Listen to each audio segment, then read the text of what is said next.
Hey everybody, welcome back to another rambling session, I guess. Um, Forgive me for not doing one on Friday. Just really busy with just trying to take care of stuff around the house, working in the garden, trying to get that somewhat established. Still working on that, and so, but yeah, trying to make this quick because it's getting kind of dark. It's getting close to 7 o'clock, and I think it starts getting dark around 7, so I don't have a lot of time here, but let's see what we can't get into today, and to see what we can't just ramble about and talk about, I guess. But yeah, I'm standing actually in the garden right now. I'm inside the fence, over here by the raspberry plants. They're not, I got them when they were just like twigs sticking up, and they had a little bit of greenery on them, and so there's not really a whole lot going on with them. But anyways, but yeah, I figured I might show a little bit of that and kind of finish talking about what I was thinking about the last time about the garden in the Garden of Eden, and there was a direction I was going to go with that, but I was running out of time. And to be perfectly honest, I will be honest, try to be upfront. And with all this is that I was getting a little nervous, I guess, because my neighbor was over there, and she was like watching. She can't really see me because we got this fence, but she could hear, and so it was, and she was looking over here, and it was just kind of awkward, and I was just kind of uncomfortable with it. But I don't know if she's inside, and I don't think anybody's home here in front of me here. Because there's a house, and then there's our house, and then there's another house, and on the other side there's another house. It's like 4 houses in a row, and there's only like 2 on this other side, on the other side of the fence. There was a third one, but in 2024, I think it was. Yeah, 24, it caught fire and burnt down, so they're no more there. So that was an interesting ordeal. But yeah, I might just show you what we got going on here. Dogs over there acting weird. I don't know what's going on with that, but see if I can't pop you off real quick and without dropping anything. Cool. All right, here we go. But see if I can't get in the frame here, because this is kind of heavy, because I got a monitor on top of this thing, so it's going to be kind of hard, but yeah, let's try to see if we can't do it. I've never done this before, so this is kind of new for me here, carrying around this camera, because it's kind of hard. But we got some, so I don't know if you can see this, but we got some blackberries here growing, and I got it in a pot because that's what was given to me. And so I built this little thing here. I don't know if you can see it very well. I'm hoping, I'm looking at this thing backwards, so forgive me. I'm hoping this will grow up and over it, and then there's another one on this side too. I'm kind of hoping that these will grow together. Let me see. There we go. I'm too focused in, but I'm kind of hoping they're starting to get a little bit of green here, and continue moving on. This is what was given to us from some friends from church, and then let's see. We got some strawberries going on down here. They're getting bigger. I just picked the first one today off this middle plant there. And so that was pretty cool. It was pretty big, but it was kind of already on there. And then let's see. I got some wheatgrass going. It's kind of hard to tell. You can see all that. But that's wheatgrass. It looks like regular grass. So I keep looking up at the monitor. And then, like I said, here's some raspberries over here.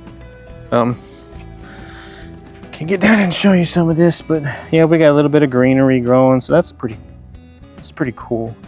So I've got 3 plants. There's 3 of each. I can't pop you back on here without messing something up. Did it snap into place? All right, cool beans. Anyways, that was just a little quick tour. I'm sorry, that was probably horrible. But anyways, I digress. I try. My wife snuck up on me just a minute ago. I don't know what she was doing, but yeah, that's take care of that. Sorry, we had chili dogs for dinner and it was pretty good, so kind of burping that stuff up. But yeah, that's just a little quick. I have another box over here. It's got nothing in it. That's the original experiment I tried last year. What in the world? Oh, comes the dog. I don't know what she's doing. There's no telling what she's getting into. She's always into something. But I had some in this box. So I had some tomatoes and some jalapenos. I tried growing onions, but something about that, they weren't working. But the jalapenos, man, those things produced and produced and produced, and then the tomatoes produced until the fall, until the dog tore everything up. So I lost everything, but they went for a long time. I was really surprised. But anyways, that's just a quick little tour of the garden area. I've still got other plans I would like to. I don't know if I'm going to do it this year or not, but that's kind of what I'm into right now. That's kind of what's going on with life. It's just been really busy with the garden, and then of course renovations going on, just that bathroom, and then our vanity is coming tomorrow on that front, which is going to be interesting. I don't know how all this is going to play out tomorrow because I got to work, and it's supposed to be raining tomorrow. It's been kind of cloudy and just kind of this week, so I don't know. But back to the whole garden thing, what I was talking about last time about the Garden of Eden, and just it just kind of makes me think about what it would have been like there and how perfect it was. And it was perfect. There was no weeds, nothing. Like, this has got weeds. I got weeds everywhere, and I gotta try to mow this down. I have a real mower, and you push. I'm gonna break that out and mow this and knock it down. I don't want the grass seeds and the weeds to get into the stuff here. So, and I got to get some more mulch and everything. But back to the whole Garden of Eden thing, and kind of where I'm going to go with that is what I was thinking about, how perfect that was until Adam, he made a choice. And the choice was not to listen to God and to listen to his wife. And I'm not trying to beat down on Eve, because she was manipulated by Satan. And he knew right from wrong. And I was thinking about this today, and I was like, when I had time, because I have time when I'm in that lift driving around, so you have plenty of time to think about stuff. But it's getting dark quick too, so I'll try to make this quick. The whole point is choices that we make and the consequences of it. And look what happened when he chose to listen to his wife and not to God. And then now we have all these weeds. We have this imperfection in life because of our ability to not listen and to be disobedient towards God. I mean, God has given us everything, and we take it for granted, I guess. Sometimes I do too. I guess I failed to remember that, and it's hard.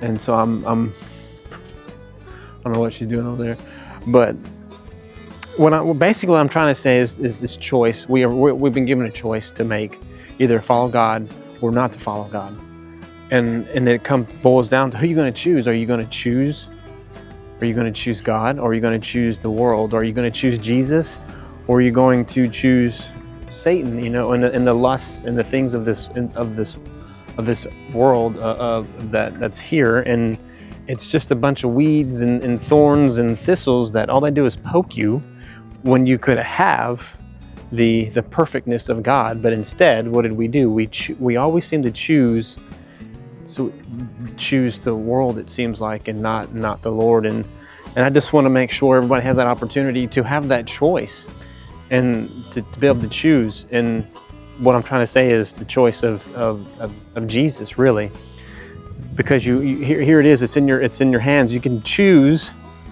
to go this way, or you can choose to go this way. One will keep you in the world, and you'll fall right back in line, and you keep trying to. I had it earlier. What was it?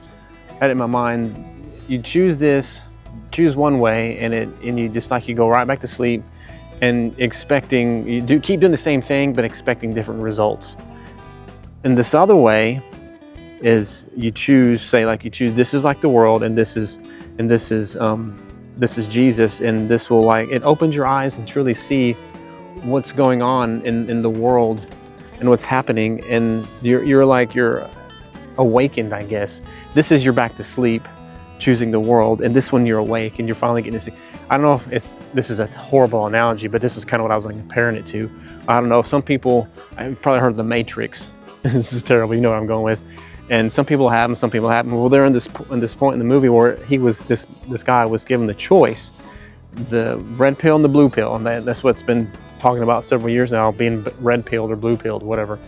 And well, he was given a choice to take this one pill, and you basically go back to sleep, and you go back to living your life or whatever that was, or this pill, and it shows you how deep that rabbit hole goes. And that's God, and He will show you great and mighty things if you pay attention. That's nice. Neighbors are going by bumping their music. I just wanted to give that opportunity in the gospel of Jesus, and that's what He said. He said, "Go out to the world and tell people." And if you don't have the choice, then how do you know what to do? I mean, if you're just going this one way, you don't have that opportunity. And I just wanted to share that. And that was kind of the whole point of the garden, this garden, and the Garden of Eden, and the choice that Adam made, and now the downfall, and what happens when you make those wrong choices. But choosing Jesus is accepting Him and recognizing the death and the burial of Jesus Christ. And I'm struggling trying to get it all right because I'm losing daylight. If I would have came out here earlier, it would have been a little different, but it's been like sprinkling on and off. But anyways, I digress. Get back to here. I'm losing focus. I'm rambling about rain now. That's nice. But the whole point with all this was to show these things and to give choice and opportunity of Jesus Christ. And it's pretty simple. The gospel of Jesus is His death, His burial, and the resurrection. And that's it. And to recognize that, and you get to choose whether you believe that or not, you accept Jesus or not. It's a choice. That's the beauty of life, is you get to choose this way or that way. And it's up to you. Nobody can force you. I hear people complaining all the time about Christians telling you that you have to do this. No, you don't have to do anything. It's a choice that we all get to make every day. And you wake up. Are you going to work? Are you not going to work? Or what food are you going to eat? Everything is a choice. And I just wanted to make sure everybody understood that the opportunity to get to have that presented to you is the choice of Jesus, and the consequences of not choosing the right thing and not listening and being obedient, not just to God, but the ones who are in authority are over us, as long as they're not telling you something that goes against God and what He stands for and against Jesus and against Christ. So anyways, it's getting super, super dark. I can see it on the screen here. So I think we're going to leave it there. It's in your hands. You choose. It's your choice. You get to do with it as you please. Nobody can force you to do anything. Just remember, there's consequences, the choices and our actions that we choose to do. And you don't get to choose that ending. That's one thing you don't get to choose. You get to choose how you play the game, but you don't get to choose how it ends. So I'm just going to leave it there. Until next time, peace and ramble on.